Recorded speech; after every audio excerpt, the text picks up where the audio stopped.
Good morning, everybody. It's January 18th, 2022. My name's pianomattyb, that is Scaramucci's, and this is your morning TA. A brief glimpse into the crypto markets, where the sun's shining, where the wind's blowing, all the humble opinion of this piano. Zamboni, bringing the data. The FOMO index is at 24 from yesterday's 22. Bitcoin dominance is at 39.9%. 24-hour volumes at 78 billion. And the overall market cap is 1.99 trillion.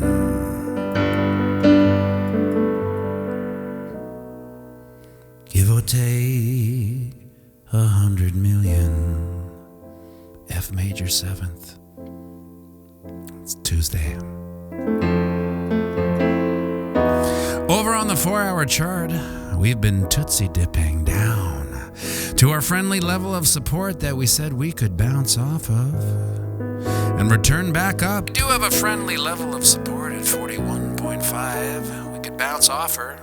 Turn back up. Now we can't play knock knock ginger on a support door too many times before that very door comes swinging open and you fall through. So we'll keep our eye on that one.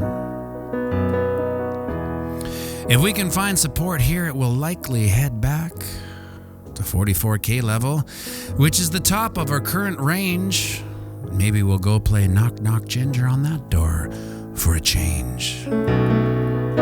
It's beginning to feel a lot like the Chop Suey coast of last summer, where we ranged from 30 to 40K for almost 3 months.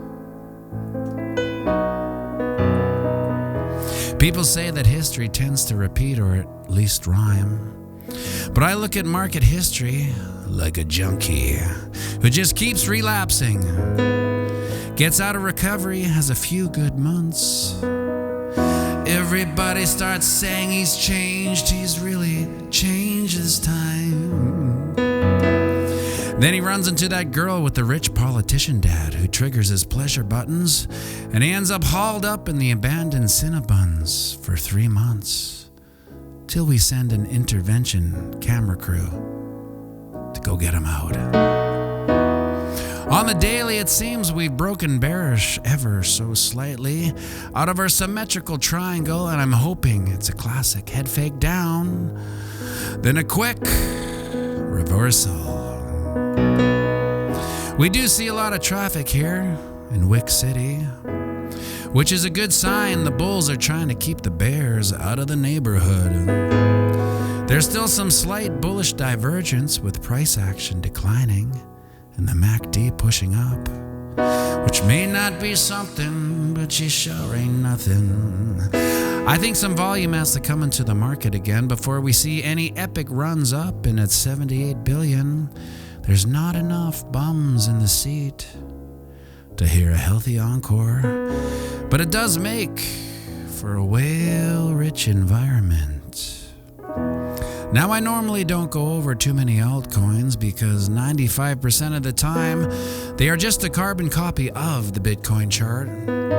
But every now and then, one will divorce and take off. And this week, and we have to give honorable mentions to the ADA gang, as Cardano is in the throes of a 30% pump. It rallied up and above $1.50 yesterday and is having a nice little healthy retracement back to test and turn it into support, hopefully.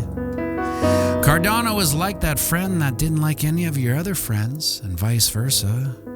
But you had some unconventional activities in common, like Dungeons and Dragons, Go, and a love of early Genesis, the Peter Gabe days, not the Phil Collins days.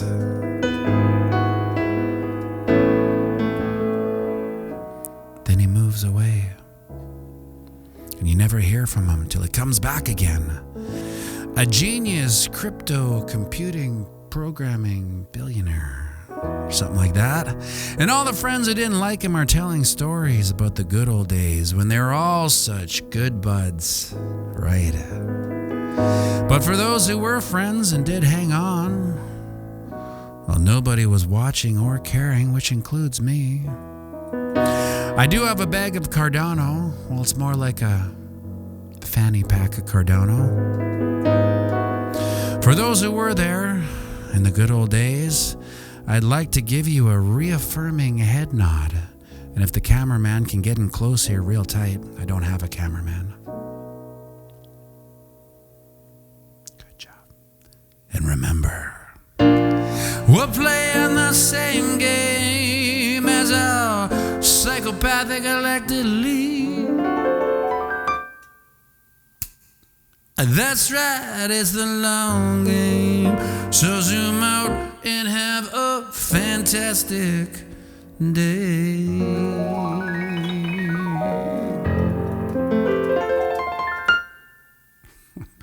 Bitcoin, crypto, morning tea. Hey.